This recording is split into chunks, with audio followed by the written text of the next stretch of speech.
Welcome to The Newsworthy, all the day's news in less than 10 minutes. Fast, fair, fun, and on the go. Thanks so much for listening. Today we are talking everything from Hurricane Maria and White House documents to Google's latest deal-making and Facebook's apology. That and much more, all in less than 10 minutes. I'm Erica Mandy. Today is Thursday, September 21st. You ready? Let's do this.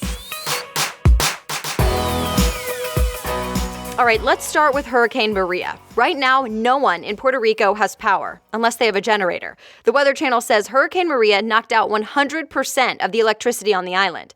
And officials there say it could be 4 to 6 months before it's back on. There's also serious flooding and what's being called devastation. Maria hit as a strong Category 4 hurricane. The BBC reports the U.S. territory is already in serious debt, so yeah, this won't help. But they should get federal aid. And same with U.S. Virgin Islands. There are reports of serious damage and major flooding there as well. And now officials are saying any tourists with plans to visit the Caribbean should delay those trips. Right now, Hurricane Maria is weaker, but it could strengthen again. So where is it going?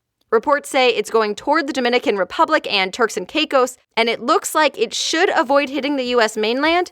But the East Coast from North Carolina to New England should still keep an eye out. There's still a lot to do to recover in and around Mexico City after that big earthquake this week. But now the Washington Post reports a massive search and rescue effort is happening. Thousands of people have volunteered to help with medical care, food, and water. President Trump offered help and even deployed search and rescue teams. The death toll there right now is up, more than 200, and it could keep rising. The 7.1 magnitude quake caused dozens of buildings to collapse, including a school full of children. There are now more videos emerging of rescue workers and volunteers digging through all that rubble and occasionally finding someone.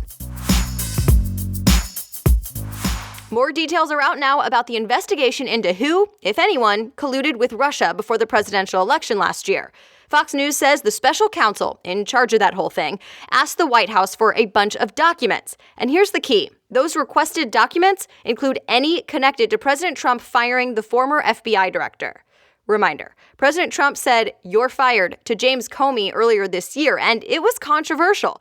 So, the New York Times reports the new request for documents makes it clear the special counsel is in fact looking into the president's actions. The White House attorney says they are cooperating and will hand over documents this week.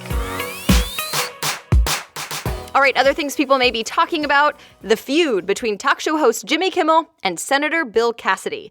It all has to do with that last push to try and replace Obamacare. Senator Cassidy and some other Republicans want to get a new bill passed and are scrambling to get enough votes in Congress before the end of the month.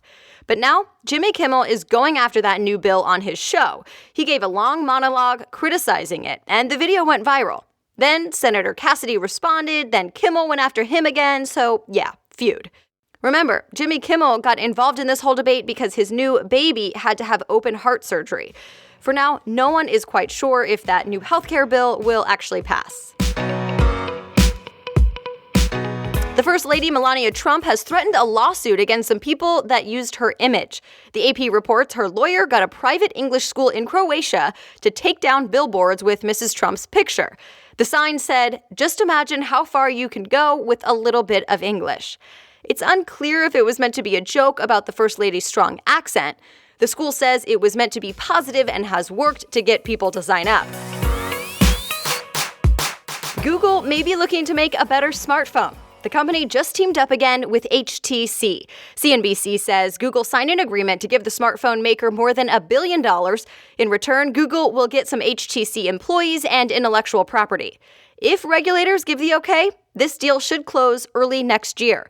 The BBC reports rumors have been swirling of a buyout, but that didn't happen.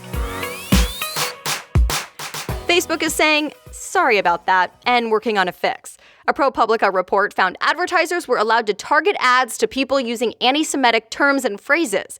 So, the AP reports Facebook's COO, Sheryl Sandberg, just apologized and said the company is now tightening its policies and adding some human oversight to this whole algorithm thing.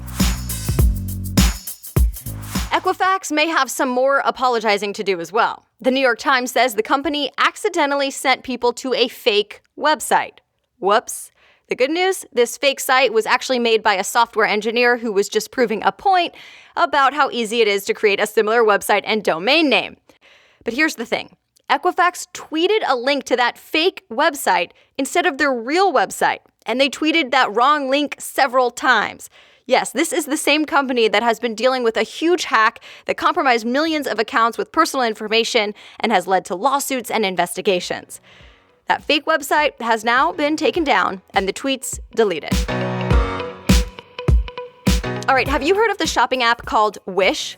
Forbes reports it's about to get another round of funding and will be worth $8.5 billion. That's apparently more than Sears, Macy's, and JCPenney combined. So if you haven't heard of it, what is it? It's a shopping app with a Pinterest-like feed, but things are cheap. We're talking $1 for sunglasses and toys, $8 for men's sweaters. And here's the catch. Shipping can take weeks, and reviews on the app are mixed about quality. But the founder is quoted as saying it's for the so-called invisible half of America who struggle to afford goods on Amazon. Happy New Year! That's what I say to you, or what you can say to your Jewish friends today. The Jewish New Year, called Rosh Hashanah, started last night at sundown. Today is the first full day, and it lasts until Friday night.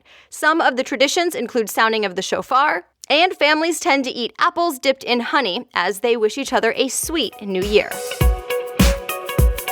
And that's it. You are all caught up. If you want to read more about any of the stories I mentioned today, just head on over to thenewsworthy.com. You can find today's show notes and you'll see all of the links.